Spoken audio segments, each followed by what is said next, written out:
Hi, Nate. Hey, Tom. Are you a cat person or a dog person? I believe that I am a dog person, but when I sign my letters, I will sign them. What is it? Something cat woman with my endorsements. I just think it's amusing that where we are right now is it's bad to own cats if you don't have kids, but it's also bad to eat dogs if you, I guess, live in the Midwest, is my understanding of where we are right now. Yeah, it's a tough place to be. It's kind of hard to parse the moral landscape of our country, and that definitely extends into AI. Maybe that's why we have a bubble, is the moral crisis. Welcome back to the retort. We're going to discuss the reflection model. I think the canned title you're going to see everywhere is Reflecting on Reflection 70B. I thought about using it, but I've already seen multiple blog posts with that title. And then we're going to get into more substantive discussion about policy regulation, doing it at the pre-training level or application level, kind of normal stuff. I had written a blog post on this. The reflection stuff is, for people who don't know, some guy named Matt from IT department tweeted on like Thursday that he has the best open source model in the world, and it's beating GPT-4o on some math and reasoning benchmarks, and they uploaded the weights to Hugging Face. This has since massively blown up in his face, where none of the results were reproducible.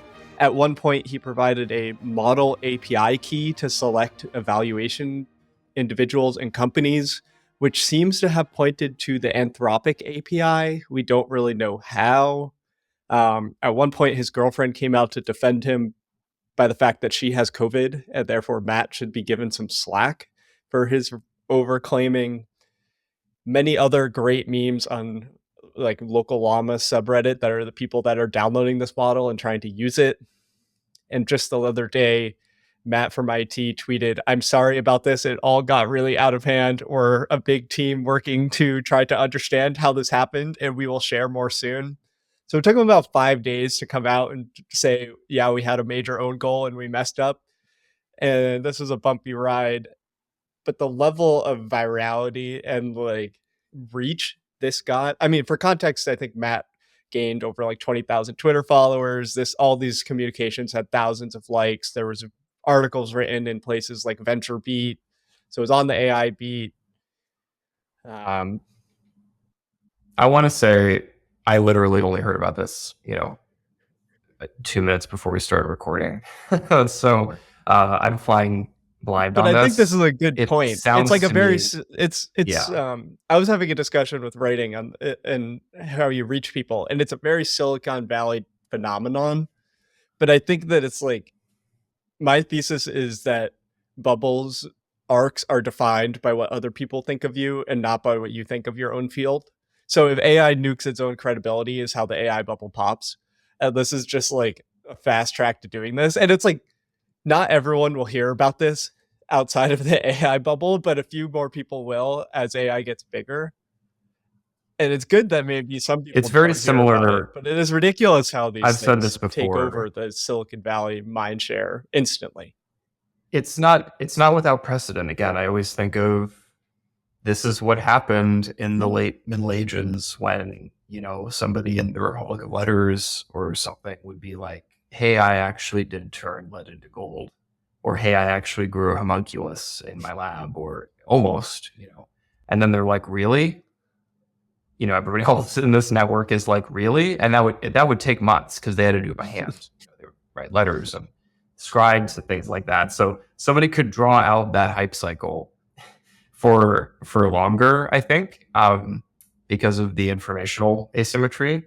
But sooner or later, it's like, no, you can't actually do. The thing Can't is, do this that. technique is grounded. So the thing that they were claiming was something that they called like reflection tuning, which essentially is a fancy prompt that tells the model to, after it generates a bit, to reflect on what it has generated and be like, oh, I made an error in this step of, I made 2 times 8 to equal 12 instead of 16. And it should realize that and correct itself, which I had written a blog post on this like the day before, because it's like kind of a basic technique to spend more on inference because you have to generate more tokens, which gets expensive to hopefully get better results. So like the actual technique it is grounded on should work. But this person, like, there's so many funny things. Like they tried to upload they said they uploaded the model wrong to Hugging Face, and then they said that they redid it, and then they had the model, like the literal git commit hashes were the same, which is something that just hashes the binary files and looks at it. So it's like just so many shady things, but the fundamental techniques are reasonable, including things that people don't give enough mind share to technically, which is why it's probably like a perfect storm of is a technique that people knew were coming, and just this weird mind fuck of people. Mm-hmm. Well, you said it well that it's an expectations game. Hype cycles are driven by what this chain of.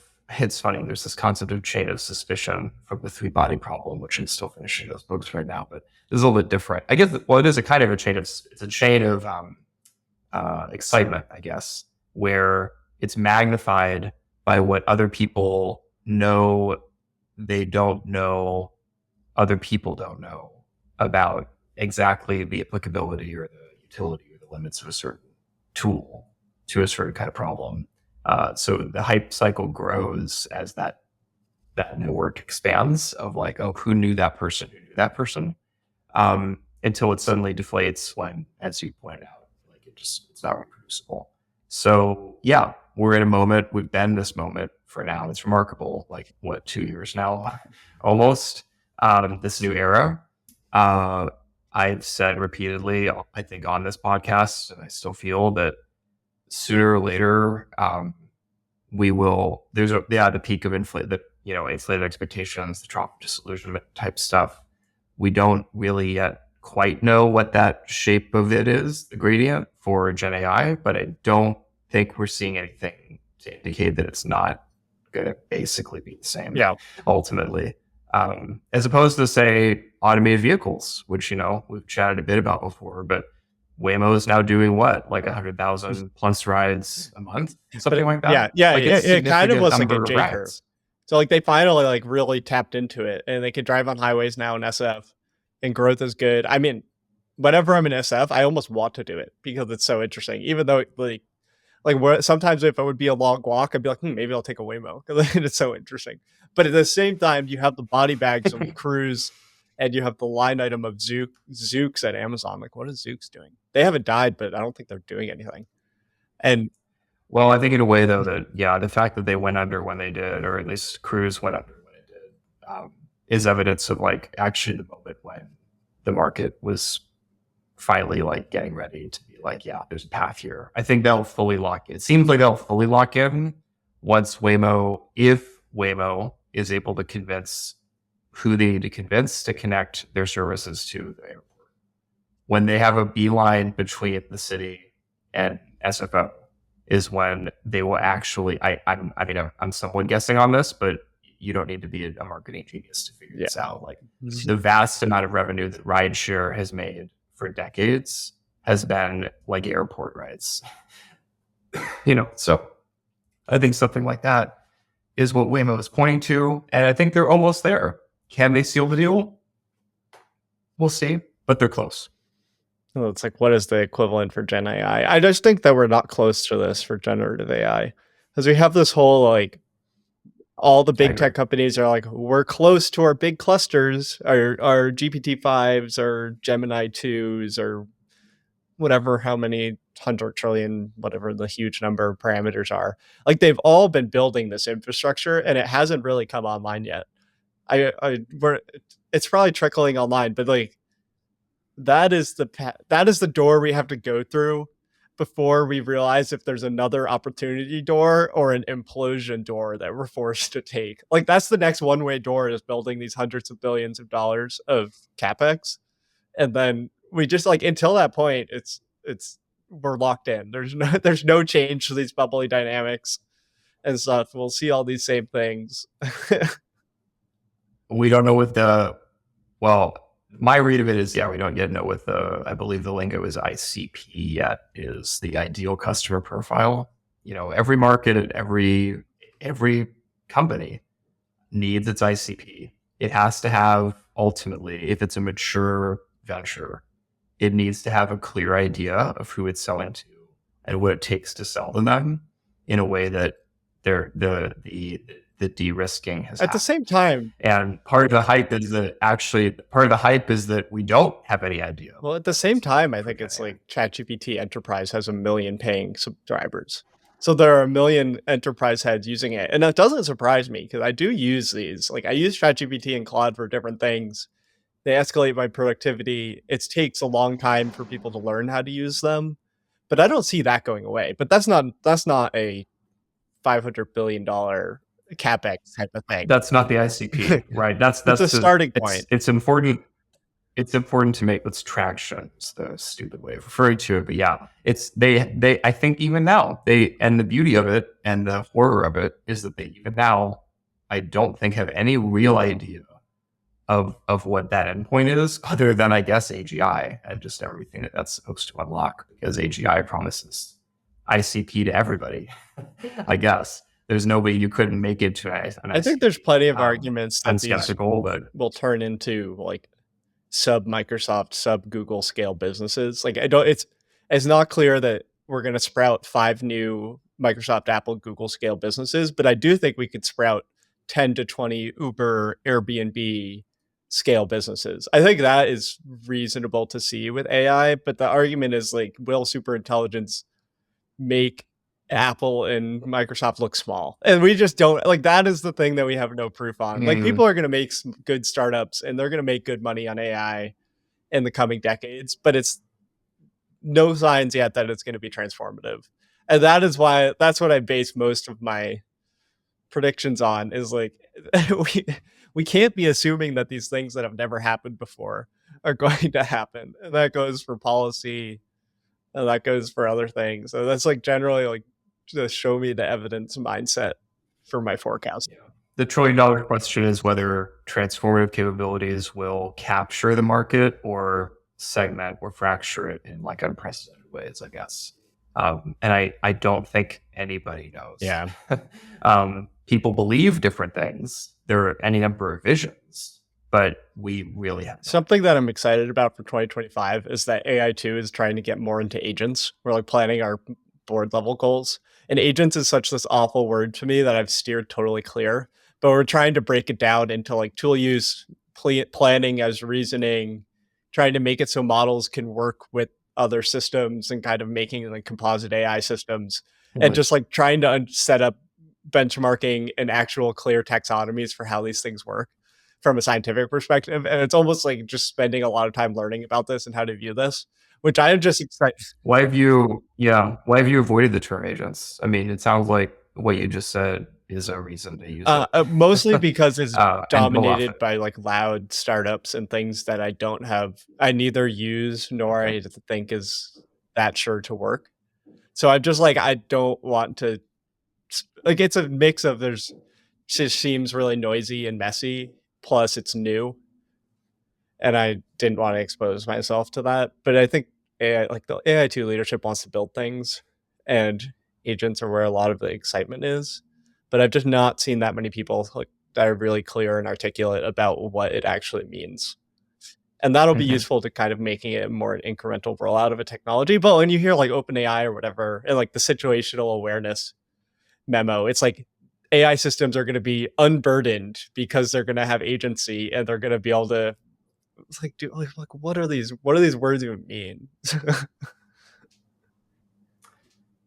It gets into the cloud cuckoo land pretty quickly. But if I think you're just scoping it in terms of capabilities and what you can build and what it's interesting to build, that's the moment, I feel, right? That's where we actually are. That's actually less hypey because you're really thinking through the parameters of the problem rather than leading into the uncertainty of it. Yeah. So that's why I think it's the right time. And this is like, while we wait for SB 1047, this is like the transition into a regulation thing. It just seems like it has to be incremental in how we approach these things. trying to make regulation or business decisions off these weird forecasts just seems not well, not like it's going to go well. It's like if you assume that these models are going to be super powerful and need to be regulated at the model level, it's like I don't know why we have these assumptions. And that's why I was like the article I wrote on like post training approach to policy and just trying. It's really transparency. I want to do more research on what, if any, transparency measures have been put in place for other early technological cycles. I don't expect them to have happened. I think that AI is in this weird place where there's way more early regulatory attention than most other technologies. So it seems like it would be good to have more transparency in academic investment and investment outside of the tech companies and just having the government enable that. It's a shift because, well, now I sort of sound like a senior level asshole or something like that. But like the way transparency was talked about for a fair chunk of when I was in grad school was that not much, this was coming mostly from like the ethics, privacy, like kind of side of the folks, or explainability side of the folks, right? Was that they were kind of cynical about transparency because you can reveal or demonstrate or like pry open the model and like make transparent any arbitrary information about the layers or things like that, but not actually get any semantics out of that, like any purchase on functioning. Whereas it sounds like the kind of transparency you're now endorsing or getting closer to signing on to is at a different layer of abstraction. Okay, that's a good thing. Yeah, that's a good point to make me like narrow down on. So essentially the article I wrote on Monday the 9th, or I published on the 9th, is that this thing that OpenAI published, the model spec, is a interesting abstraction to potentially make transparency act on. The model spec is mostly a document of intentions, and it's not a document of where the behavior necessarily is, which I think is good because we don't tend to have that. We didn't have this for recommendation systems. Like people don't, I don't know if they worked in that way for recommender systems. They probably just maximized engagement. But like these models are being built with the set of design principles on like what they want the behavior and like I don't. There's got to be better words than vibes, but like how the model expresses itself and how the model acts in potentially like unfavorable situations is prescribed by the designer. It's like you search out that type of data, you check if the model actually does this. So this is what OpenAI wrote, is like a document that says we have these principles, we want the models to do these certain things, we're going to update this document over time. It's how we inform our product decisions. And that just seems very nice. I think I kind of make the analogy in my post between the model spec document that OpenAI did and something like publishing the principles in constitutional AI, which is just like a list of constants in a training process, and we don't know how they got these principles. We know a little bit. They do share some of the sourcing process, but we don't know exactly how they got the principles and what the impact are on the models. And this is kind of different to the transparency idea of like, show me the weights, show me the code, which is unrealistic to get from these companies because they're trade secrets. And I think that that transparency will still happen in academia and other communities, but it's mostly of like, how do we get the intentions out of these people training the strongest models?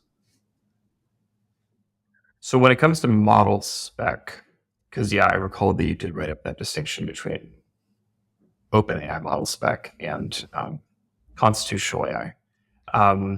There's the question of, are you disclosing what the criteria are, the principles, that's what they call them, principles, by which a model has, or according to which it has been fine-tuned, right?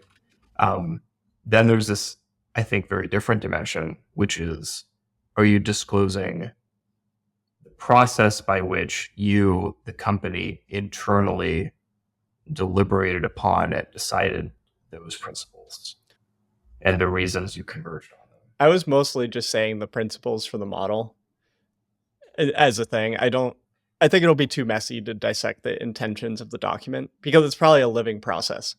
you probably like negotiate upon what you think the model should do, and then you like you try to write a draft model spec, and that captures your intentions in a point in time. But I don't realistically think that, like, because how it's almost like low level impulses from leaders on the team is like, this is a volition I have about the future of AI built on intuition, and it's like, let's try to capture this in something our model can do. I just don't think you can. Let You me go ahead. I hear that. No, this is important, and this is sort of where I wanted the conversation to go. I think since Anthropic, at least, or Amanda, at least, whatever, called this constitutional AI, I'm sort of going to go there. So let's just do the thought experiment of like when we had a constitutional convention in America, in Philadelphia, in the late 18th century. They met for, if I remember correctly, the better part of a summer to hash out, do we have just a House or also a Senate? Do we have an electoral college or does everybody just vote one by one, popular vote straight up? What the fuck is a president? Like that had never existed before. There was truly no precedent for a president. They had to invent it, and that they spent months hashing this out. Now, what's interesting about that is I believe it was James Madison, who's now remembered as like the father of the Constitution for kind of silly reasons. He wrote the Bill of Rights, so yeah, he was a baller dude. But anyway, I believe he was there. He was from the Virginia delegation, and I believe it was his idea, or at least he was appointed the steward of the meeting notes for that summer. So what happened was at the end of this summer, they basically came out with a demo MVP of like the Constitution. And they're like, this is now basically what we're going to do. And in this, it also specifies how states are going to ratify it. And if enough states ratify it, that means this is now the supreme law. But what they said to JMAD was, nobody can read our meeting minutes of how we came up with this, I believe, for 50 years. So they said something like, and I guess this was the math. Do we now have something the like notes? By 18? Okay. Well, yeah, because what they said was before some, and historians can correct me on this, but it was something like at least until 1820 or 1830, nobody who was not here is allowed access to the notes of how we got to this agreement. So now we have, and who knows how good JMAD was at like keeping this shit secret, because like, I don't know if rats ate parts of these notes or if he burned parts of it, where he was like, who knows? Like, these were some horny guys for a hot summer in Philly. And there's probably a lot of shit they talked about and they didn't write down, or that they wrote down and then got rid of later.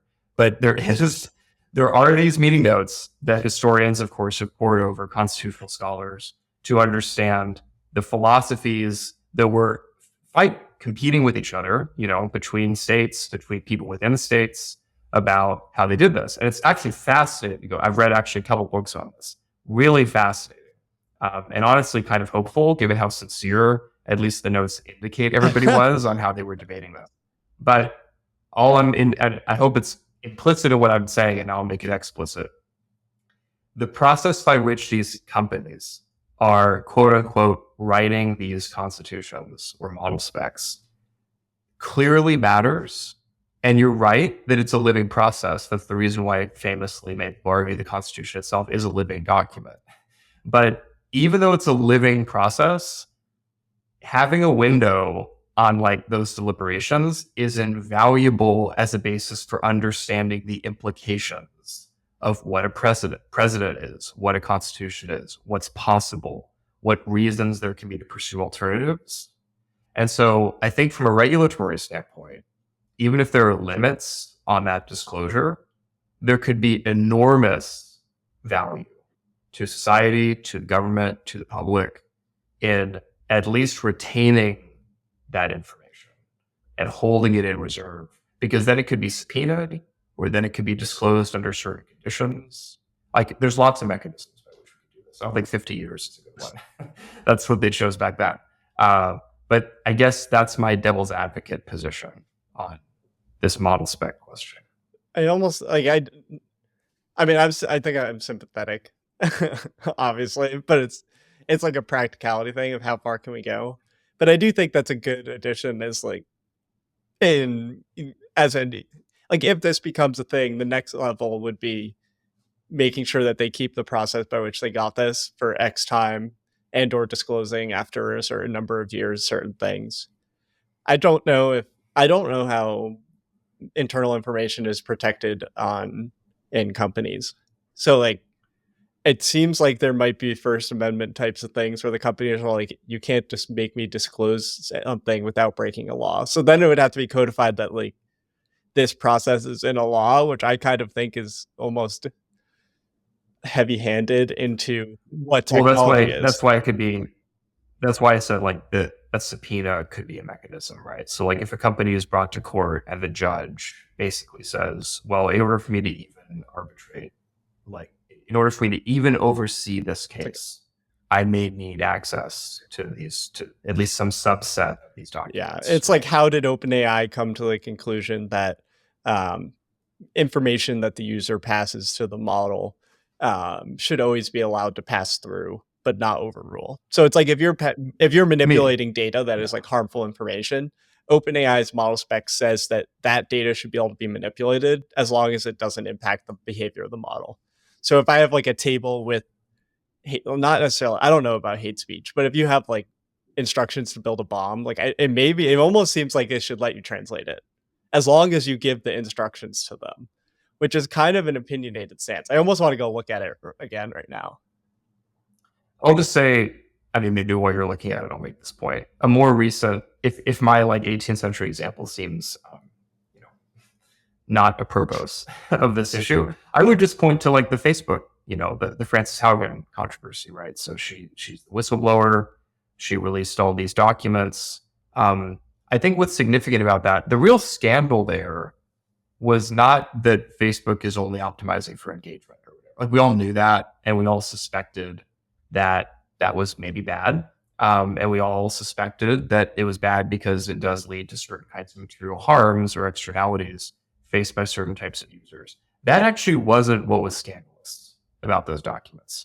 What was most scandalous about them was the revelation that many people repeatedly within Facebook tried to show that there were preventable outcomes and harms as a result of what they were doing. And they were repeatedly ignored or told no, or just told we can't do that because our business model is scale, scale, scale, engage, engage, engage. That was the scandal, I think. It was the fact that there was this, for lack of a better word, kind of malicious intent and awareness on the part of the big brass or some of the big brass behind what was going on. Yeah. That had, because we forget this now, but this matters. What happened a day after those papers were released? I think it was a day. Was that the company was no longer called Facebook? It was called Meta. It's the rebrand. Like it was literally something like 24 or 48 hours after that shit show that Zuckerberg came out with his now famous 20-minute video in that White House or whatever, where he's like talking about that logo that now it was obviously like coordinated in response to this. So this really matters, I think, especially for AI, because unlike Facebook, they were selling a social network, basically. AI, they're just selling AI. They're just selling some kind of abstract, intelligent general computation. General computation, sure, that has never until the last 2 years had never been directly. We can quibble over how old AI is and quibble about how old machine learning is, but I think it's the first time in a consumer-facing way companies have staked billions of dollars on just selling raw computation and its ability to execute tasks efficiently. Yeah. And so it matters. It's an enormous PR gamble that they're taking and that Google was not willing to take until OpenAI released something that was kind of, weird, but it turns out people were willing to play with. And that's what got this flywheel spinning. So that's why I think this matters. And that's why um, I'm raising the question if just a naked model spec is a sufficient basis for a sustainable AI ecosystem from a regulatory I mean, standpoint. I'm guessing you agree that having these from other companies would be a good thing as a starting point. You just mean not just Yeah. OpenAI, the other ones too. Well, let me clarify my philosophy on this, because this is less devil's advocate and I think more my actual just straight up position. I actually think it's more important that we do this for AI than that we do it for actual political constitutions. And the reason is that, and this returns to what I always say on this podcast, if AI is alchemy, what does that actually mean? It means that it's pretending to be science and policy, like politics. It's this amalgamation of what is the good that is desirable, like what is beneficial, and how do you build what's better or more optimal against that standard or threshold. I think what happened historically with alchemy is it ended when the pressure for it to either become science or politics became so great that the game just exploded. The hype just burned off because you either had to be completely reproducible in your results, and that's why we have peer review. That's why We laboratories barely have became the peer thing. review. That's why the entire ironically, that norm is dying now in computer science, which is very sad. In other fields, it does still exist though, because they're science. So you either have to converge on something like scientific norms for reproducibility and all that stuff, scientific method, or you have to converge on some kind of legitimate political process. And as a way to coalesce and achieve consensus on what is defined as beneficial for some societal collective or whatever. And if we don't have records, I mean, if no one has any record of how that transition from alchemy to either of those paradigms can happen, we're going to be path dependent in ways that probably nobody wants or benefits from, because we won't even know what arc of history we're on. Yeah. I mean, I still think we just have to we have to keep encouraging people to actually write these documents as a starting point. At some point, I'm going to interview John Schulman and I can ask him about these things. Like, what is the process of making a model spec? I mean, I'm gonna literally take this note right now. I don't have my John Schulman interview questions started yet, but I've been talking to him. He like whenever I write about the model spec, he either has reached out or he's either responded and been like, "This is good," or like engaged on Twitter or other things. So I've sent some messages to him about these. So I think it would be really great to ask him like, what is the process by which you got this, and how insightful do you think this is into actual AI's behavior and long term trajectory? Because when you're writing a model spec, I mean, you could ask him this. I mean, I'll just say it now, but this is my stance on it. When you're writing something like a model spec, you're not just articulating your belief, you're also setting a norm. You're doing both at the same time. You're both articulating what the aim is, and you're also articulating, and maybe it's implicit, but in the way you're structuring it, it's there, the patterns of behavior that are expected or requisite or proportionate or fitting to whatever it is you've articulated in terms of metrics or in terms of principles or in terms of whatever.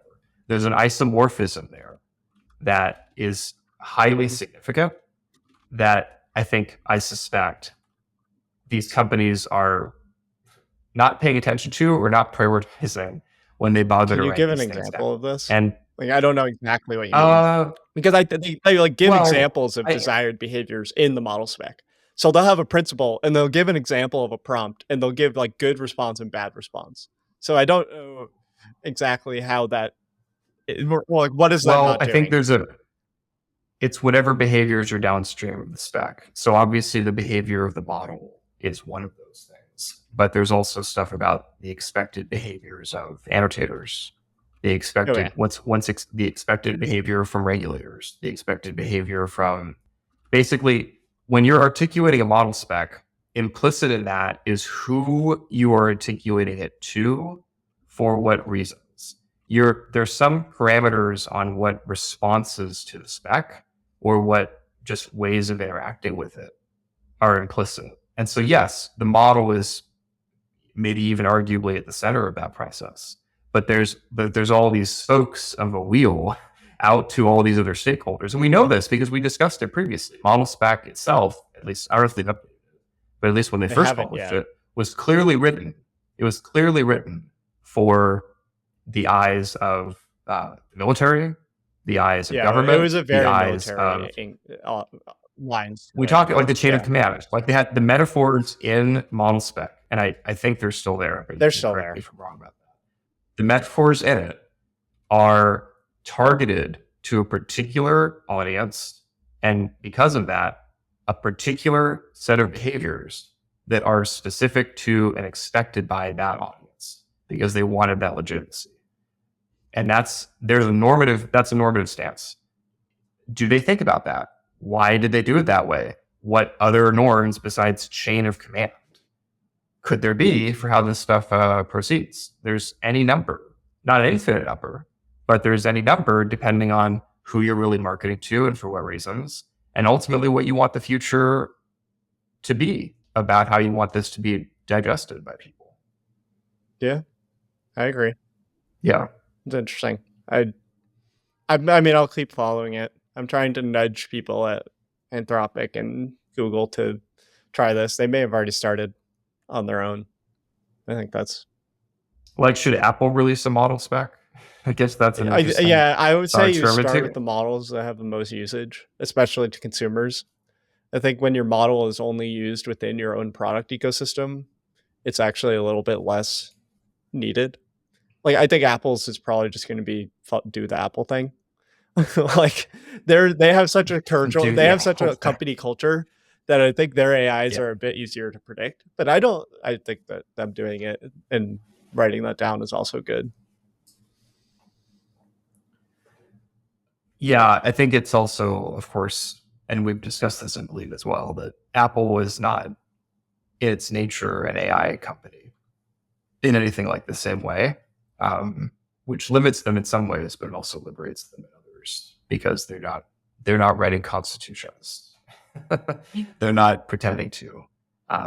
What they're doing is releasing every year or so, a new flagship product or set of products to consumers in ways that conform with a brand that has existed more or less continuously since, 40 years or more. I brought up that 1984 ad already that they did at the Super Bowl. So that was 40 years ago. They still at least pretend to be the same company that they were when that ad came out. Yeah, they're much more of a services company now, but which could make the AI angle stronger, but they still have strong culture. In terms of values, in terms of or principles, if you want to call them that, they have the same spec that I think they did, or they act like it anyway. So I think that might be a basis for investigating. Are they actually what they purport to be, or is AI the Trojan horse that's actually going to end up transforming Apple as much as it is other sectors? Yeah, I don't know. It's good to have Apple playing in the space. It'll make these debates much easier. Like having Apple to counterweigh the narratives of OpenAI, even if they charge down the same path. Like Apple tried to train very large models and put them to use in a much narrower scope, I think is really good for forcing the ecosystem to think about how these things should be done and not just assume that the OpenAI way is the way.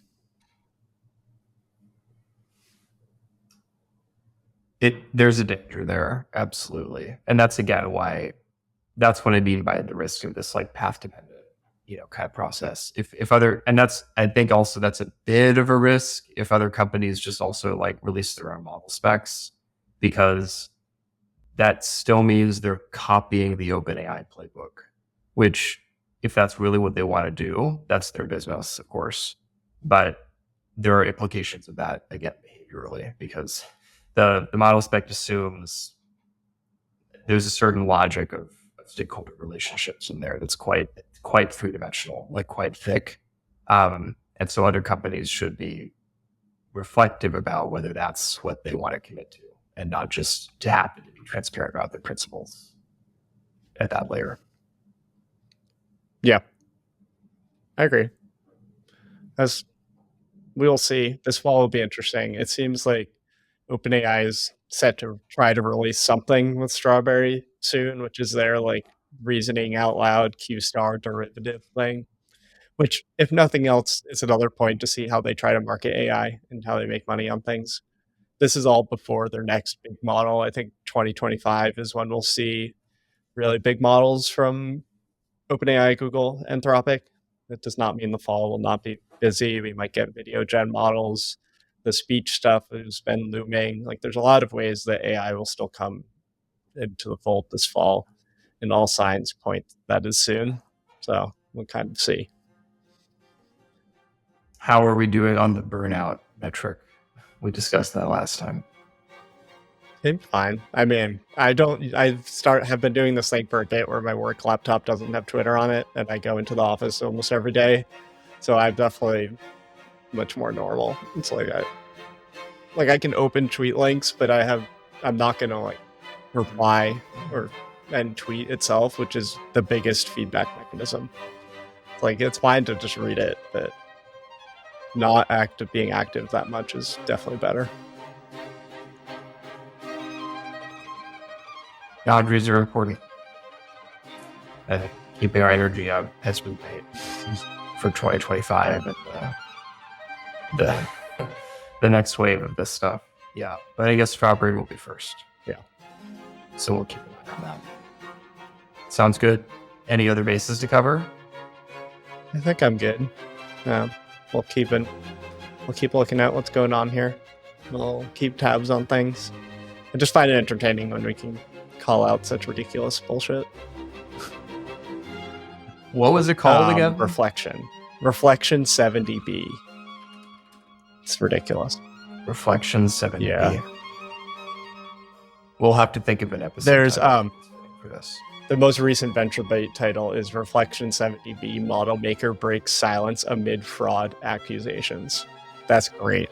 That's really what you want to hear as the title of your new model. Just another day. It's another day in our world. Yeah.